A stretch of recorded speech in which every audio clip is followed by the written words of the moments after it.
Welcome, everyone. Welcome to Conexão Metabooks, Season 2. I'll start saying a few words in Portuguese first, and then we move to English to talk to our special guest from today. Bem-vindo a todos. Nós estamos começando hoje a segunda temporada da Conexão Metabooks. A live será em inglês. E dentro de mais ou menos uma semana, ela estará disponível legendada aqui no nosso canal. São todos muito bem-vindos, espero que vocês aproveitem a transmissão. Aliás, essa transmissão também está rolando na página do Facebook do Publish News. Então, estamos com parceria aqui na Metabooks e com a parceria com o Publish News também. Obrigado, galera do Publish News, aí pela parceria. So, welcome everyone. This is Conexão Metabooks Season 2. First episode, Conexão Metabooks is a series of conversations/interviews with high-profile book professionals from around the world. They're here to share their experience and perspectives on the market. And we hope that this will contribute to your business and your professional life. This live is also broadcasted on Publish News Facebook page. So thanks for the partnership, guys, from Publish News. Today we have with us Michael Tamblyn. He is the President and Chief Executive Officer at Rakuten Kobo. He drives growth, profitability, and international expansion in a super competitive market. He combines passion for reading with a deep focus on hardware and software experience. In addition to leading Rakuten Kobo, the global digital bookseller, he advises startups. He's on the board of directors of the Law Commission of Ontario, as well as the Power Plant, Toronto's foremost contemporary art gallery.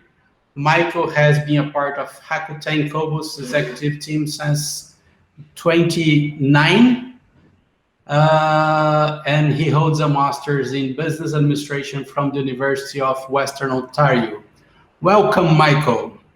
Thank you for being with us today. Oh, Ricardo, it's so good to see you again. Thanks so much for having me. Our pleasure. Well, this was a very formal introduction. Could you please tell the audience more about yourself? How did you get here, the CEO of Rakuten Kobo? I certainly didn't train for this. I went to university. I studied classical music. I was going to be a composer. That's what I was doing. But then when I got out of university, I started working in a bookstore. And because I'd spent a fair bit of time in technology and design, and it was about 1996, we started the first online bookstore in Canada. So one of the first e-commerce destinations, I think Amazon was still just barely in a garage then. So it was at the very beginning of e-commerce. And that got me into this place of being where culture and technology came together. And that's been something that has persisted ever since, whether that was working in the for-profit sector or in the not-for-profit sector with sort of industry technology standards and the supply chain, and now to start Kobo in 2009 and was part of that founding executive team. So I've always loved that place where some of it's about reading and the love of literature and working and supporting authors and publishers. And some of it is how do we use technology to make it easier for people to get access to books, to find the books they're interested in, and to make reading experiences more interesting. So all of those come together. Very nice. And we can see that you are very passionate for what you do right now. What you did as well. Your LinkedIn bio says that you have a passion for building a global e-reading ecosystem. How is your vision of this global ecosystem? What would be that? Can you give us a... Part of this comes from a theory that we had that I think has proven to be true as we started building Kobo. So we could see that it was going to be very difficult for any one country to be able to run an ebook, kind of an ebook system on their own. That even very big markets like the US, like Germany, were going to have trouble just with the amount of investment that's involved to be competitive in that space. So our theory when we started Kobo was that there would be 3 or 4, maybe 5 global ebook and audiobook platforms, and we wanted to be one of them. And that theory has proven to mostly be true. It's we haven't seen there to be a big French ebook retailer and a big Dutch ebook retailer and a big Brazilian ebook retailer. It's mostly these larger platforms, and I'm glad that we've been able to take one of those spaces so that we can work with local retailers to help them deliver ebooks to their customers. So I will jump to another question that I would have for the future, but I'll bring it now. Sure. Usually when we talk about digital, we think big companies. Kobo, Amazon, Google, Apple. I think those are those that pops up faster to us. How can and when you look to the physical market, let's say, when you look to the streets, there are lots of small bookstores, independent bookstores. So how can we, or is it possible to make these both coexist? How can an independent bookstore take advantage of innovation of digital market? Do you see a role for them? How can they work with digital? It's a really good question, and it's certainly one that we've struggled with for a number of years. And I think there are a couple of factors to it. Certainly, we've done work with organizations like the Booksellers Association in the UK, the American Booksellers Association, where we've been trying to put together programs that can engage independent booksellers in the ebook ecosystem. I think there have been 2 big problems to it. One is that a lot of independent booksellers really are deeply committed to the physical book. Like, they love it as an object. They love creating the environment in which to sell it. And so there isn't that same passion for trying to promote a digital product. It also tends to require fairly sophisticated e-commerce capabilities to be able to market ebooks, to be able to promote them, to have that direct connection with the customer that a lot of independents don't have, although that's certainly something that they could get. But the biggest part is just the desire to do it. So what we found when we were working with independents in the past was they would certainly see the need for a connection with their customers around digital books, but they and their staff didn't really want to have e-readers in the store, didn't want to spend a lot of time promoting them, and reasonably so, because physical books are more expensive than ebooks. An ebook sale generates less profit than a physical book sale. That's true. So it's certainly hard for an independent bookseller who really is trying to, each sale is important to make the company go. Try to promote ebooks where they're going to be making less on a book-by-book basis. Well, since you were talking about the physical stores, we are facing completely crazy time. Let's call it that, right? Yes.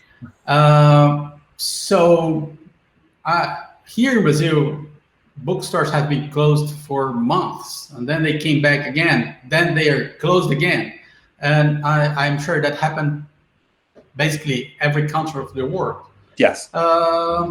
So, do you think that first you think that the pandemic brought a new opportunity, or is pushing other those who were resistant into this field of digital, or at least e-commerce?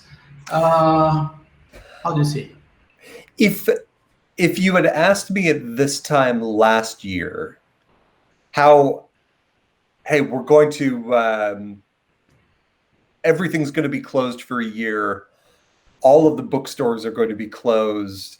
Is this going to be a good thing? I would not have had a good answer. And just to give you a sense of how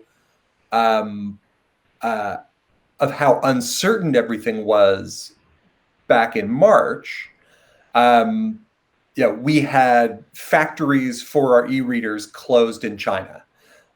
We didn't know when we would be able to get manufacturing capacity going again because people couldn't get to work to build devices. Over the next 2 weeks, we had 10,000 retail locations that we sell at shut down. So a lot of our ability to reach customers was through people going into bookstores who are our partners, picking up e-readers and getting introduced to Kobo that way. Everything closed. And we watched it roll across first Asia and then into Europe and then into North America. And so at around this time last year, I really didn't have a good feeling about how 2020 was going to go. But a couple of things happened that ended up being very good for ebooks and I think for digital content in general. One was, and I think we were very lucky here, that Italy was the first European country that really got impacted by the pandemic. And we have quite a strong presence there, and in cooperation with our retail partners, Mondadori and Mondadori Publishing, and the Italian government, we put together a program for those first areas inside Italy that were locked down, and started giving away ebooks to people as a way to help them as they were first being confined in their homes. And that became a program that we then took from country to country as lockdowns were beginning. So it started in Italy, it then moved to France. We took the same thing to Netherlands and then into Spain, and then brought it to other territories as well. And because we had the idea that as people became isolated in their homes, they were going to make some new habits about how they consumed media and how they spent their time. And we wanted to make sure that that didn't just vanish into social media and streaming media.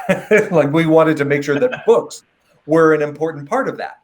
And so we had to very quickly make sure that books were front and center for people in terms of how they were going to spend their time, and we did. So we gave away, I think, about 10 million books in the first 60 days of the pandemic. I think it ended up being about 20 million books over the course of the first 120 days, and that gave people a reminder that books and reading were something that you were going to do now. So at a time that we couldn't do advertising and didn't want to, and at a time when nobody really, people were just trying to figure out what they were doing with their lives, we were able to be there to help them. And that helped a lot. So from there, we managed to get all of our retail partners focused on online distribution instead of on selling in stores. We got all of the volume of e-reader sales moved from physical to online over the course of the first couple of months. And then as the lockdowns continued, our business continued to do well. And so I think the easiest way to describe it is we took the growth that we normally would have made over about 3 years and collapsed it into about 6 months. So it's been a very, very strong year for ebooks, audiobooks, and e-readers. Nice, good to know.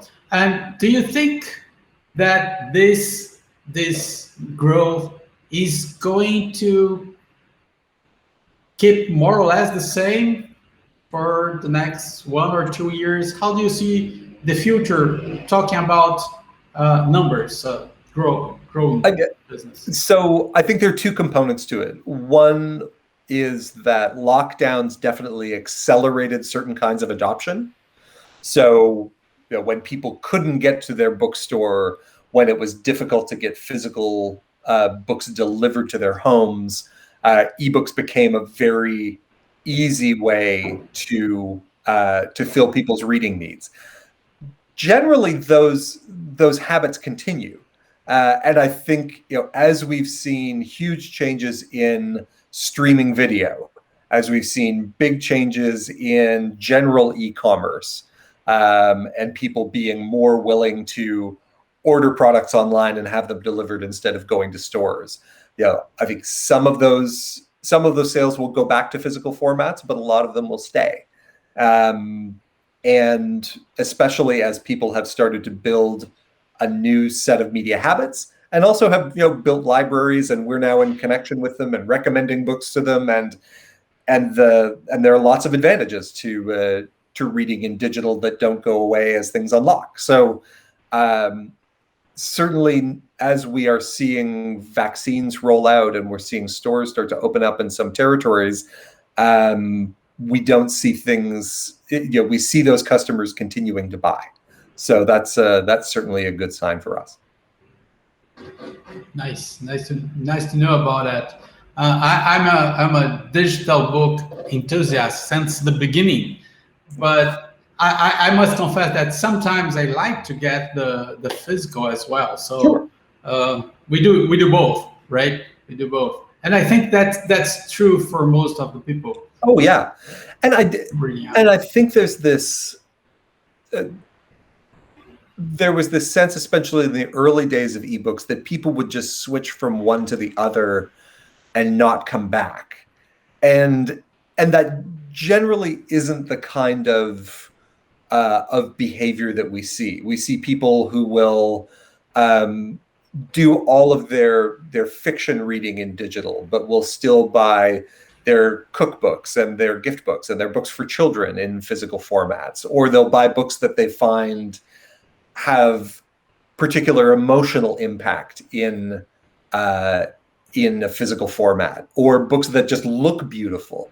And so all our highest consuming ebook customers are still, I think, on average buying 7 physical books a year.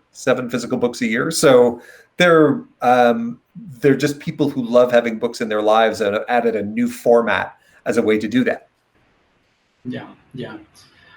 Can we back a little bit to innovation?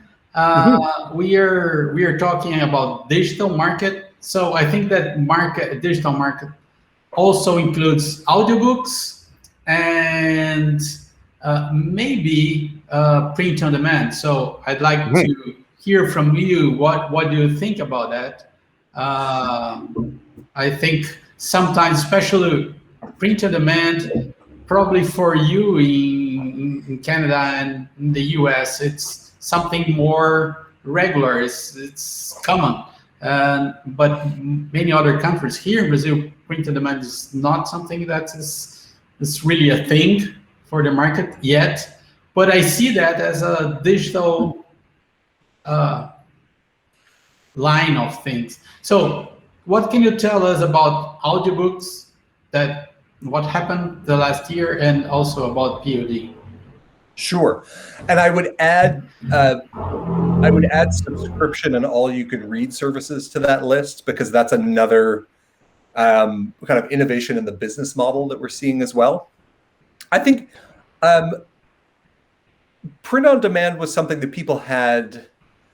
I think it's always funny where technology finds its place. I think a lot of people thought that print on demand would be, a machine in a bookstore that would be producing books for you as you waited for them, and instead it's become kind of a part of the print and distribution supply chain. So wholesalers and distributors having print on demand capability inside their warehouses and being able to either print books as needed or print small runs of books without having to maintain inventory has become much more common both in the UK and in the US, and I think will continue to be in more places. But it hasn't become something that shows up in retail, and that's fine. I think it's it's all a question of where is the most efficient place to have a machine, and in most cases, having it where books get shipped has become more efficient than trying to have it in a store, and that's fine. In terms of other formats and other models, audiobooks also had a very good year, although it was interesting in periods of lockdown, we would see audiobook demand go down and ebook demand go up. But I think a lot of that had to do with the scenarios in which people use audiobooks. So when one of the reasons is because it's your time back and forth from work, and another is the time that you're going to the gym, and another is the time that you're out driving to go and get groceries, and all of those stop, then there's just less demand for audiobooks.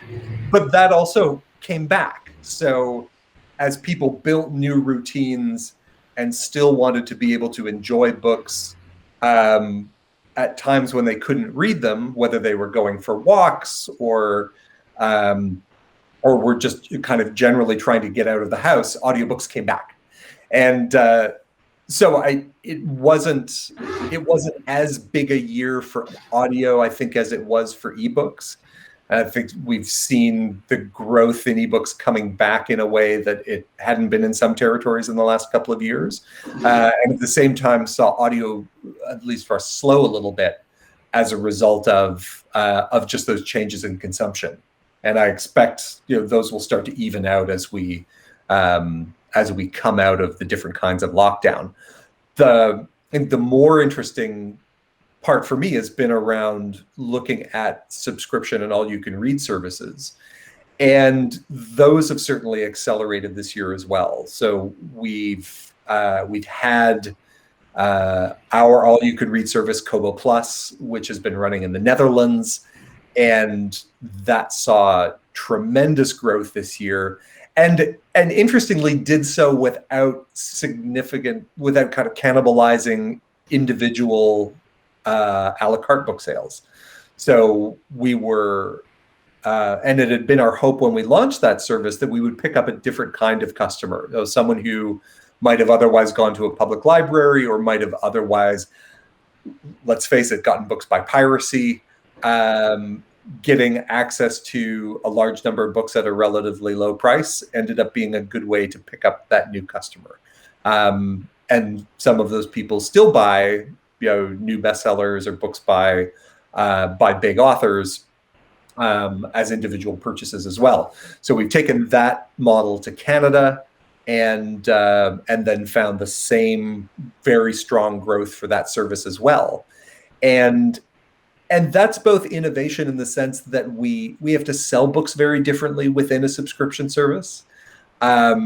You are very concerned with making sure that people keep reading for a long period of time, and that they move from book to book and find good books to keep reading. And there's also innovation on the publisher side. Publishers have to be comfortable with the idea of putting their books into services like this, and that requires kind of a different mindset about how books are going to get read, and that's new for many publishers. And I'm happy to say that the ones that have been taking part have found that they've both gotten good sales, and they've seen books that previously had not been well promoted or well exposed find new audiences inside a subscription service, which has been great, a streaming service.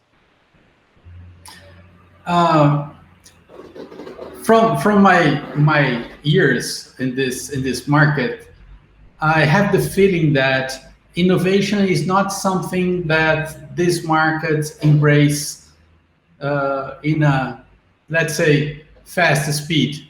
It's a little bit slow to embrace innovation. I've been hearing about blockchain to control or to use for rights management. Now we have NFT. Our friend Dr. Gustavo Martins, he's a lawyer specialized in rights here in Brazil, and he's asking about NFT and the book market. I saw some people already talking about virtual reality and books. How do you see this? These are very advanced things. Have you thought about that? Do you have any ideas to? Where innovation comes from for us is trying to have a very close dialogue with the people who read, and trying to figure out what's keeping them from being able to read more, what's keeping an author from being able to find a bigger audience, and then trying to knock those barriers down. So when we look at things like non-fungible tokens, which are really interesting, our first question is it going to help someone read better? Is it going to make the reading experience more interesting? Is it going to help us fight for time for reading, as opposed to all of the other things that people could be doing? And for the most part, on kind of the list that you provided, there aren't a lot of opportunities in there that's going to make a book more enjoyable, unless you just turn it into a completely different thing. Like if you get into, we're going to make a virtual reality adaptation of, James Joyce's Ulysses. Like, amazing, go for it. But it's probably not going to be a book. It's going to be something completely different, and will require a different set of skills, different kinds of storytelling. Will be a different cultural experience, and that's great. Someone should totally do that. It probably won't be us, and it probably, let's be fair, won't be the publisher of that book either. It will be somebody who's built a set of skills around a totally different medium, and that's fine.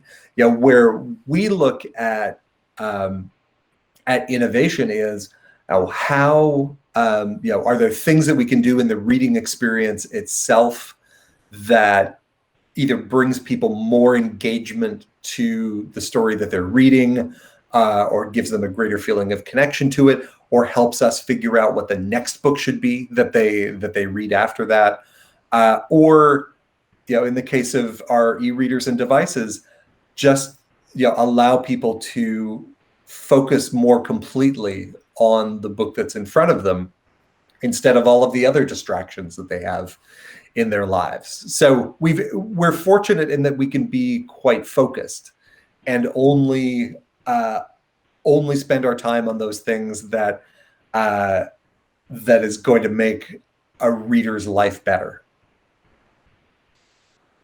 Nice. Yeah. I agree with you.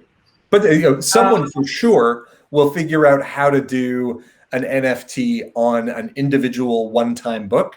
And that's going to be like, that'll be really cool. That gets us back into collector editions for, for individual books. But those are much more like single person art products than they are what we think of as books and publishing today. That's okay. It's more close to those coffee table books that you have as a piece of art, as something different. That's great. Yeah. Someone should make one and sell it for $1 million. It'd be fantastic. It's just going to be very if it works $1 million, when someone comes to us and says, we would like you to support the reading of this $1 million book that only one person can read. That's going to be a very hard conversation for us. Yeah. So for quite some time, Michael, Kobo is already in Brazil. We have a team here, right? Yes. Camila, Cabet, and other very nice guys, professionals in this world. Yeah. How has been working in Brazil? How long have you been here? How long have Kobo been here? We have been in Brazil for quite some time now. Our partnership with Livraria Cultura has been great, both as people who are so committed to book selling in Brazil, and so have been wonderful partners from that perspective. It's certainly been the case that as a result, we have. We've experienced both the ups and the downs of the Brazilian market. The books are like everything else. When the economy is good, people are reading a lot. When the economy is challenging, people pull back and read less.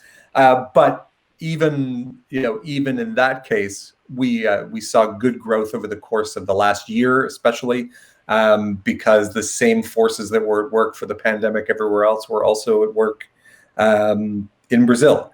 And so we continue to really like the market. We love the book culture of Brazil, like people who are passionate about reading, love authors, and are just supportive of the medium.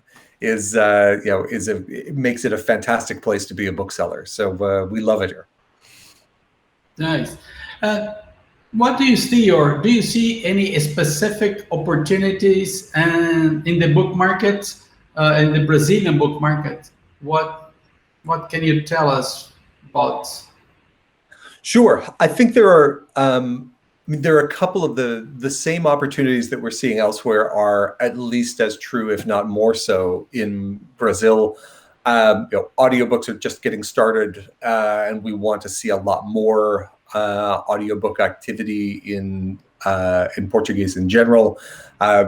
We look at Brazil as one of the territories that could do really well with subscription services, especially as there are many people who find books in general to be too expensive, are pushed into the piracy market by feeling that that they can't access books at prices that they can afford, and so we have some answers to both of those that we'd love to see. Certainly know that publishers are starting to make a lot more effort around getting their books available in audio formats. And that's always very exciting to see, because it's amazing to see those words come off the page and start to get recorded. And I think as we're doing that, we hope that that, as has been the case with books and with ebooks, that they'll make those audiobooks available as widely to as many retailers as possible. Certainly one of the things that we're always concerned about is exclusive deals for audiobooks that just end up going to one retailer, audiobooks that get locked up with a particular retailer that can't be bought more widely. One of the things that's made the book industry as strong and resilient as it has been is that you can buy books from lots of different places. So we certainly want that to continue in Brazil as well. You were talking two times. You already mentioned subscription as some kind of help, let's say, against piracy, right? But on the other side, I've heard a few Brazilians publishers, and I don't know if you can comment anything on this, kind of complaining a little bit about the revenues or what they get from these subscription models. Is there a room for arrange this to work, to make this work? Yeah, I'm. What encourages me is that as we've been working now in a couple of countries with publishers and subscriptions, we found that they're both getting more and more excited about the kinds of additional readers that subscription services can bring. So it's new people coming to books that hadn't previously been buying anything before. There is also the ability of subscriptions to unlock value in different parts of a publisher's list. So some publishers may decide that they don't put in their front list or their best-selling titles at all, but do allow their older titles, their backlist books, their books from 3 or 4 or 5 or 10 years ago to go into the subscription service that have mostly stopped selling in bookstores. And yet those are finding new audiences and new life in subscription as well. So there are a lot of different ways that that a publisher can take the work that's available to them and make those available. We've tried to find a way that that rewards equally publishers of all different sizes, whether you have one book that you're putting in or your entire list going in, and have found a model that I think everyone has found to be very fair. And that both means that we can have a sustainable business model as a bookseller, but also they and their authors are making additional sales as well. So I think in general it's worked out really well for all of us. And all that we're looking for really are more ways to get books into people's hands. Some people will buy books one at a time forever, and that that's great. We like that too. But some people we don't want to lose. I think it becomes more and more difficult when people are getting all of their streaming video for a fixed price every month, and they're getting all of their music for a fixed price every month, and then they have to pay that same amount of money to buy one book. That starts to become a comparison that's harder and harder to make. We also want to sell one book at a time, but we recognize that if that's the only to lose certain customers, especially younger customers, as they say, well, clearly these things don't match up anymore, and that's what we want to fix. Nice to see your vision about that, and I think it's very positive. I like the idea. Let me go to something lighter, going to the end of our conversation. If anyone on Facebook wants to make a question, please feel free to write down here and I can ask Michael. But as we waiting for any other question, I went again through your LinkedIn page, and on your other strengths, it says good cook, above average dancer, skis when it's cold, mountain bike when it's hot, lifts heavy objects, a boxer with more enthusiasm than skill, champion bedtime story reader, emeritus, resistant to cold, weakness, book hoarder, impulse purchaser of luggage, poor cable management. Yes. We know each other for quite a long time, Michael, you and me, and I believe I've never saw you with a bad face. Even Probably because I don't work with you every day. I don't know. No, I'm joking, sorry. But you were always smile. Even if we cross each other in the middle of a hall in Frankfurt Book Fair, both are running crazy for meetings, etc. There's always 2 minutes to, hey, hello, how are you doing, etc. What's the secret of this light life? Listen, I'm really lucky, and I think all of us who get to work in this business are so fortunate because we're in the ideas business, we're in the stories business, and not only do we get to do that every day, but we get to be with people who find that really interesting. So I think one of the things that I love about this job, about being in books, is that there's this fantastic community around you all the time of really interesting people.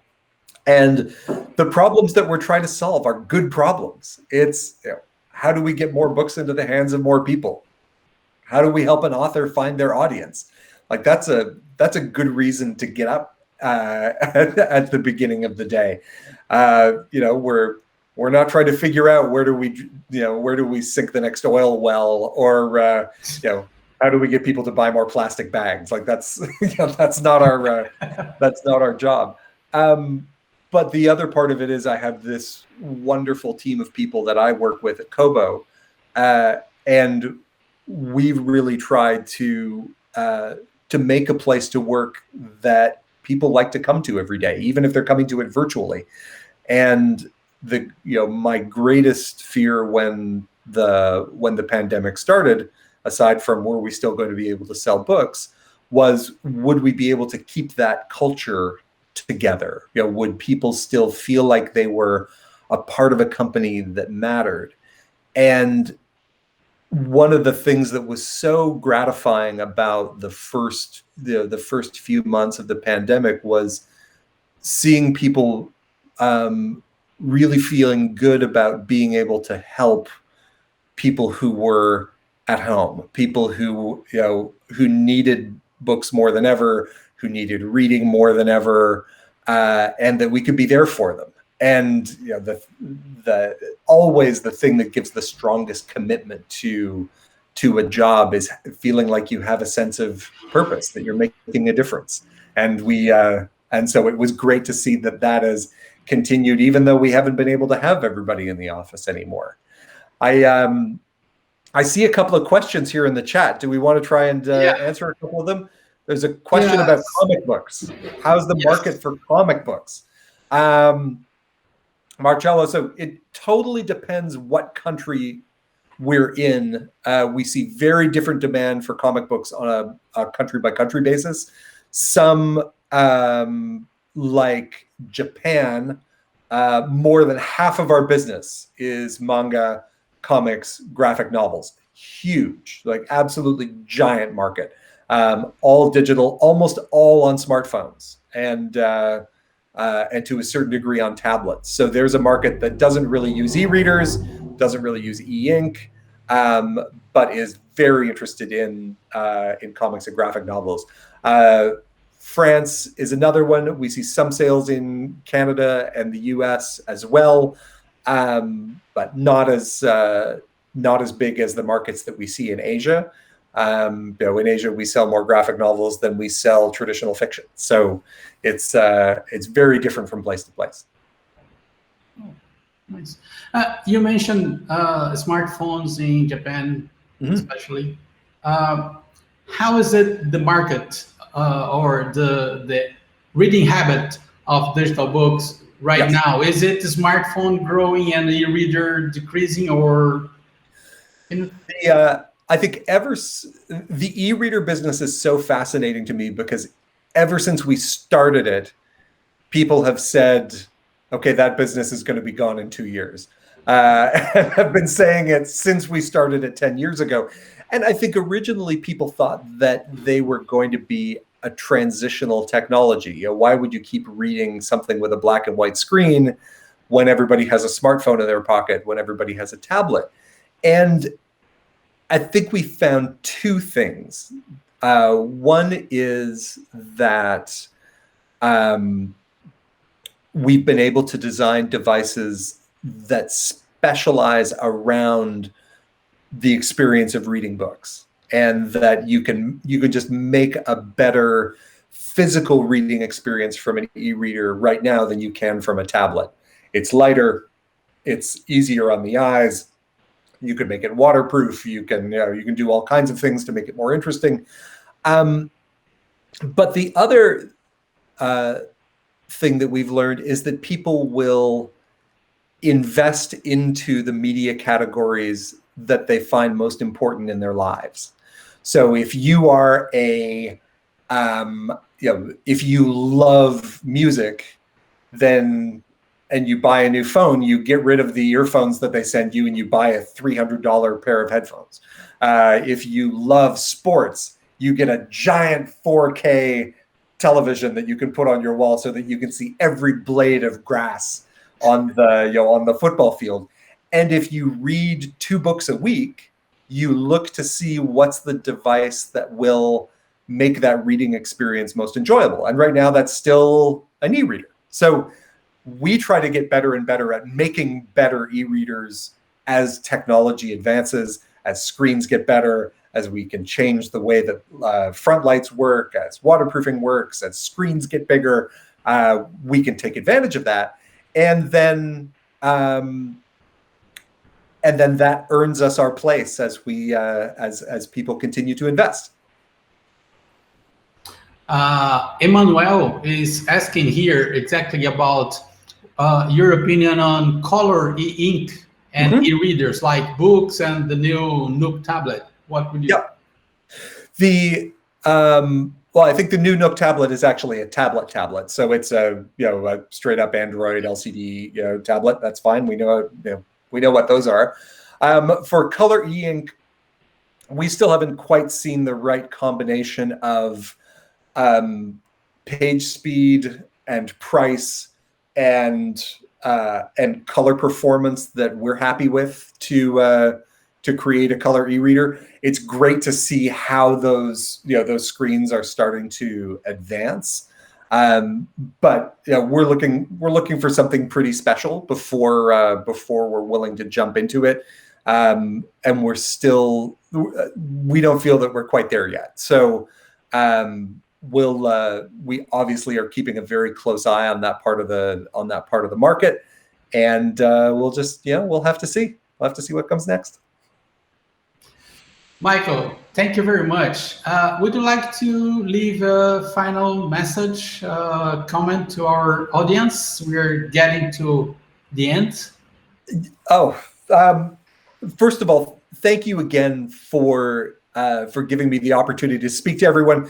Thank you all for your patience as we were figuring out our technical bandwidth connectivity issues at the beginning, and thank you to everyone who has persisted through, I think, what's been a very challenging year for everyone, no matter what part of this business you're in, dealing with uncertainty, trying to keep jobs and families working in some very strange and difficult circumstances.